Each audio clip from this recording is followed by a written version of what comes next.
Hey, how you doing? This is John, and welcome to John's Long Box. Today we're looking at DC Who's Who. This is issue 6. Okay, look at this. I love so many of these characters. Dr. Fate. He's front and center, and that's good because they knew he was my favorite, so they did that as a favor to me. Like Dr. Midnight, another character. I just love that costume. I don't know what it is, but that is a classic costume and is not to be messed with. Destiny. Well, the names are right here, so me going through them is kind of cheating. But I just Dark Side. And there's something cool inside this I want to show you. Who is that? Is it? I don't know who that is. We'll find out inside. So many. DC does have so many cool characters. And, you know, I said many times that I wasn't into DC until around this period, around 85. I collected very few DC comics before that. Notably Legion of Superheroes and Teen Titans. So when this period comes from 85 hours, when I started getting as many DC comics as Marvel comics. And, you know, they have so many great characters. So many great characters. And this, I wanted to show you guys. I picked up this comic and the cover opened up and I noticed this. A pronunciation glossary. So Dark Side is pronounced Dark Side. Because I remember people would tell me it was Dark Seed. So there you go. DC's telling me it's Dark Side. Demonia. Okay, I was saying that one wrong. Okay, cool. Dr. Alchemy. Dr. Side. Dr. Polaris. So here we go. So enough of that. That's kind of silly. Let's look at the Daily Planet. Who drew this? Kurt Swan and Al Williams. Some classic DC Superman artists. Kurt Swan. I mean, almost, if I close my eyes and think of Superman, he's drawn by Kurt Swan. To me, he's like the most ubiquitous. Is that the correct word? Ubiquitous Superman artist there is. All right, I don't know. Maybe that's not the right word. But I don't know. I love it. Jimmy Olsen. Hey, that guy on TV show looks just like him. It's Clark. Lois Lane. Lois Lane, to me, has been a take it or leave it character. Like, John Byrne really made her unlikable. As much as I like the John Byrne run, she was unlikable. But sometimes she's portrayed wonderfully. Sometimes she's just super unlikable. The Dark Circle. What's that? By Dan Jurgens and Carl Kessler. These were like a terrorist organization on no, it's okay. I'm wrong. I'm the Black Circle. Weren't the Black Circle like a terrorist organization on Krypton? Let me know if I'm wrong. But the Dark Circle, these guys fought the Legion of Superheroes. Pretty cool. I love that guy's costume. The Dark Destroyer. Okay, so that's the guy who I didn't know who it was on the cover. Kind of cool. Looks like a Perez creation. Jose Luis Garcia Lopez. I don't know anything about him. Who's he fight? Atari Force. That's why. I don't even have an Atari. That's one of the... I don't even have one issue. Dark Opal. This is from Amethyst. Who drew this? Ernie Colin. Ernie Colin did Amethyst. And Amethyst was one of the few sword and sorcery comics that I actually collected. Why? Because she was kind of a superhero at the same time. And I picked up all the issues on a whim. Like, maybe, I don't know, right after they finished. I think I got them. I had a few comic book stores near me at one point. In the 90s, it was real. There was a lot of good comic book stores. And one of the things that they would do is like miniseries. They would collect them all and wrap them together in one package and sell them all at a discount. So when I saw that, I couldn't refuse stuff. So I got Amethyst. I got Warlord. That was like 2 packages, and there's so many comics that I didn't collect, but then I bought them. And so Amethyst and Warlord are like 2 sword and sorcery comics that I actually got pretty close to when they ran originally. And Dark Opal, he's the bad guy. And Amethyst, everybody is like every house. Think of it as like the Targaryens and the whatever. All the houses are based on gemstones, and Dark Opal is the bad guy. And here you have Dark Side. Not the best Jack Kirby drawing I've ever seen. Actually, it's pretty crummy if you ask me. And I love Jack Kirby. I don't think this Greg Theakson is his best inker. And you shouldn't really say anything. Jack Kirby died the following year, so I'm being mean. But anyway, what was his first pick? Jimmy Olsen 134. I did not know that. Yeah, that's right. Because when Jack Kirby, he had a dispute with Stan Lee, and he went over to DC, and that was like a momentous shift in the comic book world. And Jack Kirby, he was just like, I don't want anybody to be fired to take, he didn't want to put anybody out of a job, so he said, give me a comic that was about to be canceled. So they're like, oh, Jimmy Olsen. He's like, okay, I'll do Jimmy Olsen because it was going to be canceled, so it's not like anybody was going to lose work because Jack, you know, they were going to fire anybody to put whatever he said he wanted to do. That person would have been fired. You know, it's you getting Jack Kirby, so he was kind enough to do that, which I think is just magnanimous of him. Dart, that looks like Walt Simonson. Who drew that? Okay, Lou, I got Luis Garcia Lopez wrong twice. Okay, but that, come on guys, that kind of looks like Walt Simonson. It looks like Manhunter. Where is she from? Atari Force. Again, I don't know Atari Force. There you go. Dawnstar. I love Dawnstar. She's from the Legion of Superheroes, so it's like the year 30, the 30th century. And she's from like a tribe of Indians that were relocated to another planet. So instead of like a reservation, they have a whole planet. And I forget if she's a mutant or if everybody has wings on her planet. And she's also like a super tracker, so she could like find where you are and then fly through space. Just a pretty cool character. Pretty James Sherman. I don't know much about James Sherman, but I think a pretty unique character. I like, as far as like Legion of Superheroes, these guys are like powerhouses. So she's not one of the powerhouses. She's like, if you ask me, she's like a supporting character for the Legion of Superheroes. But that's what I like about the Legion of Superheroes. They have, like, everybody's a specialist. So like you know, you'll go out with Mon-El and have a Dawnstar backing him up, so they can always keep track of where the villains are. It's just a cool team. You know, they really like pick the superheroes for each mission, but like specifically powers. Pretty cool. Deadman. Who's this? Oh, Louis. Same guy again. Okay, that's pretty cool. I thought Neil Adams would have drawn him, but whatever. What's his first appearance? Strange Adventures 205. Deadman.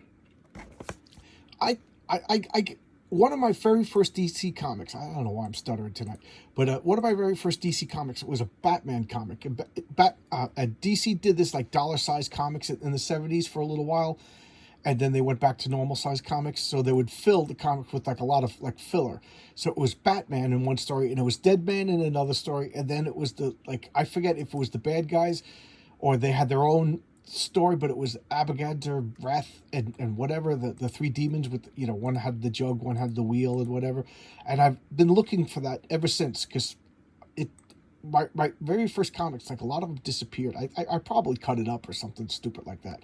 So who knows what I actually did with it. But I don't know, I'm still looking for that if anybody knows what I'm talking about. Deadshot. Rogers and Austin. That's a cool combo. Rogers and Austin. I like Deadshot. Floyd, what's his name? Yeah, Floyd Lawton.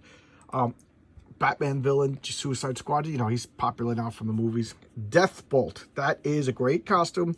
Great name. You know, he looks like a mustache twirling villain. I love old-fashioned look for superheroes. I really do. Like, when you modernize superhero stuff, it kind of takes away some of the charm. I don't know. Jerry Ordway, what a classic artist. Just an elder statesman. He's one of the top-tier comic artists, if you ask me.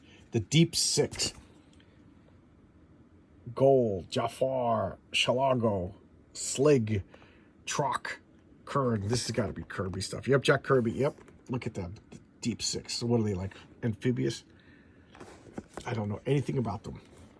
Demos. This is from Warlord. So first issue special number 5. I got that. That's one of the, you know, I'm getting into the point where I got the Warlord comics at a special discount at that comic store, and then I started like getting all the like the first appearances and things like that. Plus, I'm a big fan of Mike Grell. Mike Grell, I showed one of my early videos was John Sable. That's such a great series. Great series. You can just pick up anything with Mike Grell. Longbow Hunter, so good. The Demolition Team. Who's this? Dave Gibbons. Wow, I never would have guessed that. I never would have guessed that in a million years. That fooled me. All right, the Demolition Team. Where are they from? I don't know anything about them. I don't know anything about the Green Lantern 105. So they fight the Green Lantern? Are they like the? I thought they were like what's the Damage Control, but it's not. It looks like they're the Wrecking Crew, the Demon. I got all the Demon comics. I love the Demon. I love when he became like that weird rhyming demon from Alan Moore. I love the Garth Ennis Demon series. Just a cool character. I love it. Terry Austin and Jack Kirby and Terry Austin. Yeah, Terry Austin's really helping with Jack Kirby. That's good. Better than Heatson. Demonia.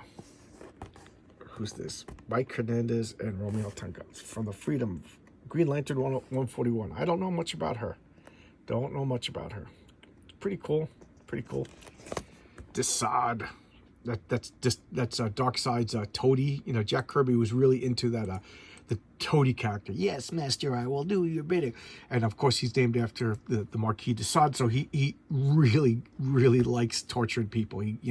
It's like his greatest pleasure is to see people in pain. Jack Kirby, Greg, was his first appearance. The Forever People, #2. Interesting. De Sade, one of his lasting characters. Despero. Now that is a great design. It's so old-fashioned. It's charming. Look at that. Look at that. Oh my God, that is amazing. That is such a great design. I will not apologize for liking that design. But art by Len Wein and Dick Giordano. Oh wow, Len Wein draws. I didn't know that. Yeah, learn something new every day. Len Wein. Len Wein is also the main writer of this series, and Len Wein is just a great legendary comic book writer. Destiny, art by Ed Barado. So he's one of the Endless from the Sandman. So Jack Kirby. Jack Kirby's on my brain. Jack Kirby's always on my mind. But Neil Gaiman made like his whole family, like Dream, Destiny, Design, and or Destruction rather, Delirium, from the Endless. So he's, they're beyond gods. Pretty cool. But so Neil Gaiman didn't actually create him. He just inserted him into his comic. Pretty cool. Detective Chimp. Here's a funny thing. By Carmine Infantino. Oh, so Bill Ray.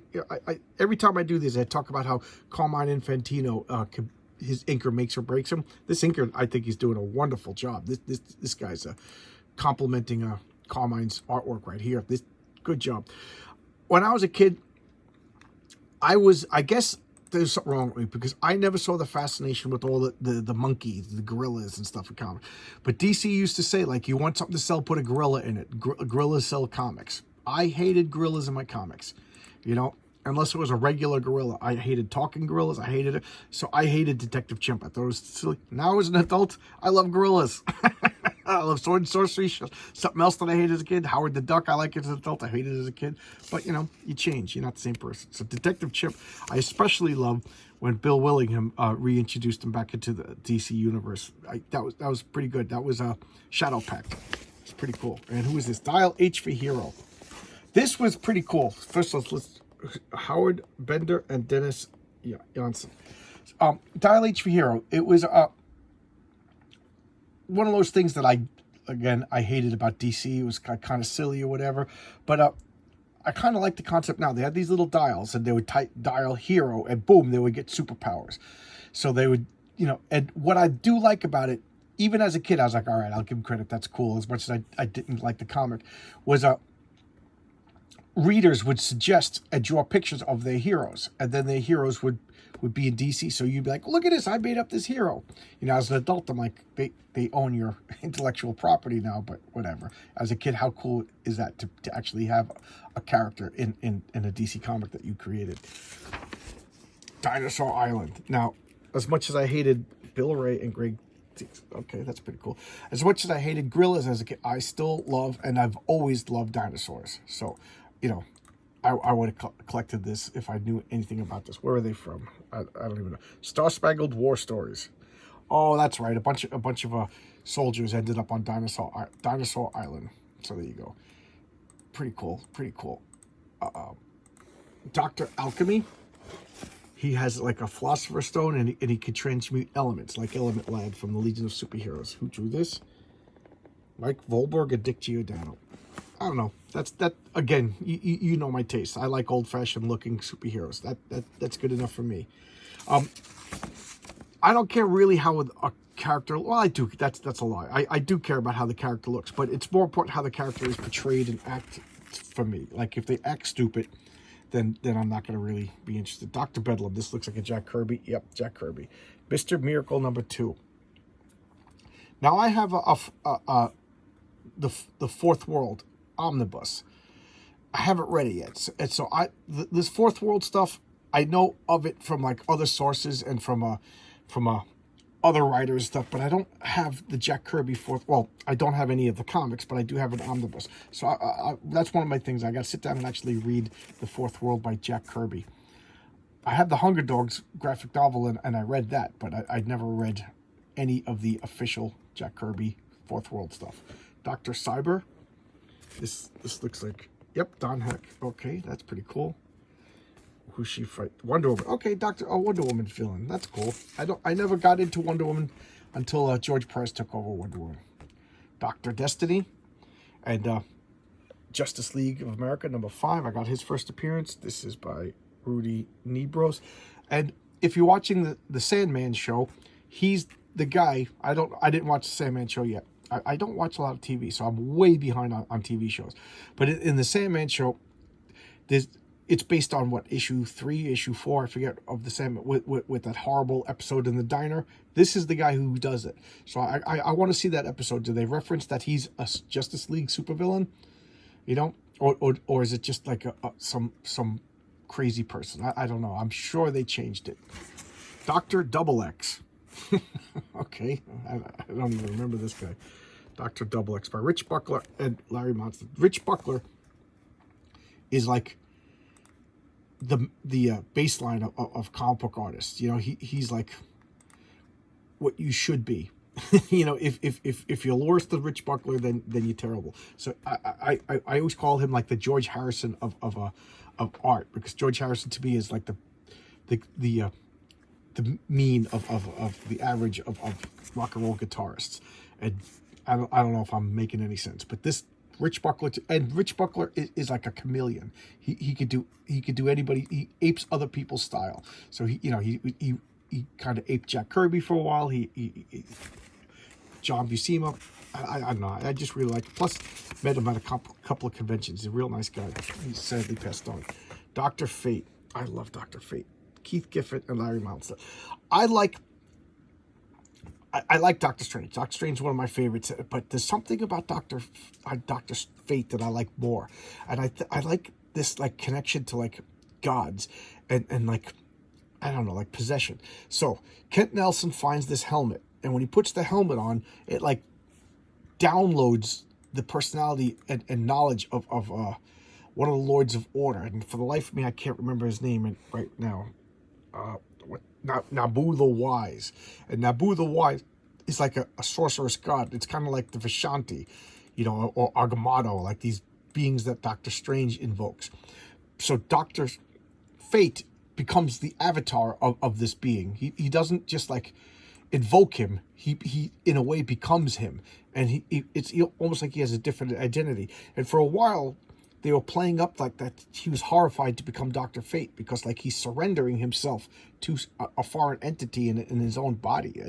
I thought that was so cool. So he's like vastly more powerful than Doctor Strange. But that's the thing, a Marvel, DC thing. All the DC heroes are stronger than their Marvel counterparts. You know, this is to me the only one that actually works. Dr. Light. Paris Cullen. I knew Paris Cullen. I love Paris Cullen. I talked about him. He did my favorite Blue Beetle, and he did my favorite Blue Devil runs. Just so much fun. Just a fun art, to the point when Paris Cullen left both of those titles, the sales just plummeted.